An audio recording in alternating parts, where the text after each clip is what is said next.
মিরপুরের home of cricket ছেয়ে যাবে সুরের মূর্ছনায়। গান গাইবেন পাকিস্তানের বিখ্যাত সঙ্গীত শিল্পী রাহাত ফতেহ আলী খান। বিপিএলের 11তম আসরের রঙিন উদ্বোধনটা মাতাবেন এই শিল্পী।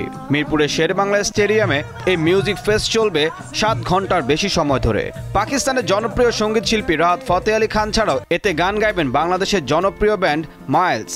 থাকবে সঙ্গীত শিল্পী রাফা, জেফার, মুজা ও সঞ্জয়ের পরিবেশনাও। অন্তর্বর্তী সরকারের ভূমি এবং বেসামরিক বিমান পরিবহন ও পর্যটন মন্ত্রণালয়ের উপদেষ্টা এএফ হাসান আরিফের মৃত্যুতে 1 মিনিট নীরবতা পালন সহ প্রয়াত উপদেষ্টার প্রতি যথাযথ সম্মান প্রদর্শন করেই শুরু হবে বিপিএল মিউজিক ফেস্ট। এরপর জুলাই আগস্টের আন্দোলনের ছাপও থাকবে বিপিএল মিউজিক ফেস্টে। মঞ্চে তোলা হবে আন্দোলনের সঙ্গে সম্পৃক্ত জুলাই টিমকে।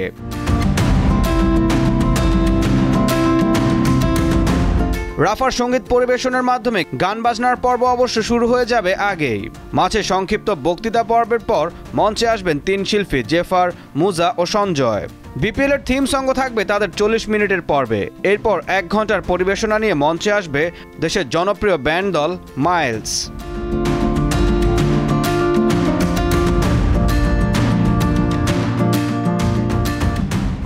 পরের মিনিট 20 বিপিএল এর এবি প্রদর্শন ছাড়াও হবে সাউন্ড শো।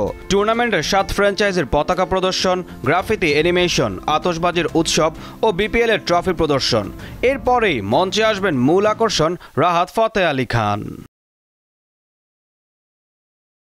তার মঞ্চে আসার কথা রাত 8:30টায়। তিনি ও তার দলের পরিবেশনা চলবে প্রায় 3 ঘন্টা ধরে।